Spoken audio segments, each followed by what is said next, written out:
आज हम लोग सप्लाई एंड डिमांड जोन के बारे में सीखने वाले, लेकिन उससे पहले आप सभी का स्वागत है हमारे यूट्यूब चैनल ए प्लस ट्रेडिंग इंस्टीट्यूट में। ठीक है, शुरुआत करने से पहले एक छोटा सा इंट्रो दे देते हैं। सप्लाई और डिमांड जोन है क्या? सप्लाई जोन, मार्केट फॉल कर रहा है, थोड़ा देर कंसोलिडेट किया, फिर नीचे फॉल किया, जो कंसोलिडेशन पार्ट है उसको सप्लाई जोन कहते हैं। इसी तरीके से डिमांड जोन में मार्केट ऊपर गया, कंसोलिडेट किया, फिर ऊपर की तरफ गया, और जो कंसोलिडेशन पार्ट है उसको बोलते हैं। तो यहाँ पर आपको 4 इमेजेस दिख रहे हैं, 2 सप्लाई जोन्स के हैं और 2 डिमांड जोन्स के मैंने यहाँ पे ड्रॉ किए हैं। तो इसमें सिंपली अगर देखा जाए तो hold on, okay, edit, 2 second रुक जाइए। ठीक है, तो यहाँ पे आपको सप्लाई जोन, यहाँ पे 4 इमेजेस दिख रहे होंगे, 2 सप्लाई जोन्स के, 2 डिमांड जोन्स के। मोस्टली जो सप्लाई रेंज और जो डिमांड रेंज है मेरा, वो इसी तरीका का हमको देखने को मिलते हैं। तो मैंने अभी इसी का बात किया था कि मार्केट यहाँ पे फॉल किया, मार्केट यहाँ से फॉल किया, कंसोलिडेट किया या मार्केट, फिर उसके बाद यहाँ से मूव किया, फिर आया नीचे, फिर आगे नीचे। ठीक, तो हम डायरेक्ट बोले कि वो डायरेक्ट नीचे चला जाएगा, लेकिन यहाँ पे एक ट्विस्ट है। तो मार्केट नीचे गिर रहा है, ये तो पता चल गया कि मार्केट डाउन साइड में है। ठीक, और यहाँ पे जब कंसोलिडेट करता है मार्केट, तो हमें पता चल जाता है कि एक रेंज है, कंसोलिडेशन रेंज। तो मार्केट यहाँ पे क्या कर रहा है, कंसोलिडेट किया, इसके बाद मार्केट जब ब्रेक करता है तो मोस्टली हमारा चांसेस क्या है कि मार्केट जो है डाउन साइड में, मार्केट नीचे ब्रेक किया, मार्केट ऊपर जो भी जाएगा फिर वापस जरूर आएगा इससे मिटिगेट करने के लिए, एक बार मुलाकात करने जरूर आएगा, ठीक ना, मिलेगा इसके साथ, फिर वापस एक अच्छा सा नीचे की तरफ फॉल देगा। तो ये जो होता है सप्लाई रेंज का तरीका होता है। ठीक, इसके बाद एक तरीका का और हमें सप्लाई रेंज जाता है जो कि रिवर्सल पैटर्न करता है। मार्केट जा रहा है ऊपर, अप ट्रेंड में, मार्केट ब्रेक किया, ठीक, यहाँ पे ऐसे कंसोलिडेट किया, फिर यहाँ नीचे ब्रेक किया, लेकिन यहाँ पे मैंने एक सोजा पूरा ड्राइंग किया, लेकिन ऐसा नहीं होगा। मार्केट से आएगा, ठीक, फिर मार्केट वापस जाएगा क्योंकि इसे मिटिगेट करेगा, मिटिगेट करने के बाद फिर नीचे जैसे क्या, फिर यहाँ से मिटिगेट करने के बाद फिर डायरेक्ट ऐसे फॉल करेगा नीचे की तरफ। तो ये सिंपल तरीका है सीखने का। इसी को चाहिएगा ना तो हम इसको 2-3 पार्ट में बता सकते हैं कि ये मूव किया पार्ट, यहाँ पे कंसोलिडेशन पार्ट, कंसोलिडेशन रेंज है, फिर यहाँ पे इनिशिएशन रेंज किया, फिर यहाँ पे ऊपर मिटिगेट किया, मिटिगेट करने के बाद मूव दिखा रहा है। तो ये उतना हमको कॉम्प्लेक्स करना ही कहाँ है, जब हम सिंपल तरीका से सीखेंगे तभी तो यूज़ कर पाएंगे। उतना क्रिटिकल बनाएंगे तो सीखना बड़ा मुश्किल है। ठीक, तो ये 2 तरीका आप यूज़ करिएगा, ज़्यादातर आपको दिखेगा भी।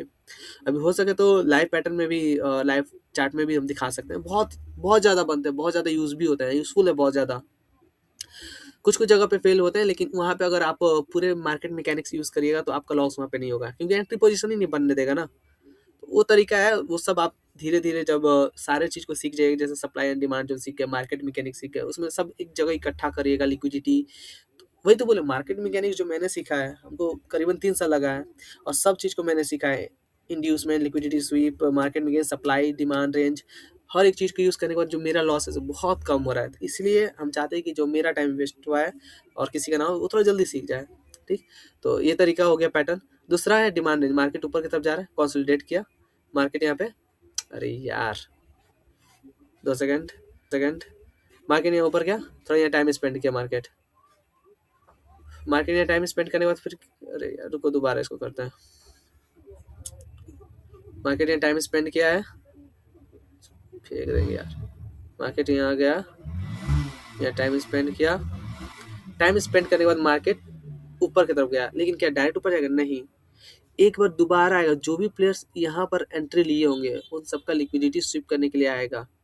ठीक, यहाँ पे स्वीप करेगा और मिटिगेट करेगा। मान लीजिए थोड़ा डीपली मिटिगेट कर लिया, डीपली भी कर सकता है, एकदम ऊपर में भी करके जा सकता है, तो हम फिक्स नहीं बता सकते हैं। फिर यहाँ से ऊपर की तरफ रेंज भाग जाएगा, समझ में आ रहा है? तो हमारा टारगेट कहाँ रहेगा? यहाँ तक रहेगा एटलीस्ट, समझ में आ रहा है? यहाँ पे एंट्री ऐसे हमारा कहीं, तो यहाँ पर हम लोग high probability support and demand zone पे आ चुके हैं, जहाँ पर हमें ये पता रहता है कि क्या होने वाला है और क्या नहीं, क्योंकि मार्केट ने हमें कंफर्मेशन दे दिया रहता है कि मार्केट ब्रेक ऑफ स्ट्रक्चर कर चुका है यहाँ पर, और ये बता रहा है कि ये मार्केट जो है अभी किस डायरेक्शन में है। बताइए भैया, down down trend, up trend, क्या है? ये मार्केट अभी बता रहा है कि break of structure up trend में है।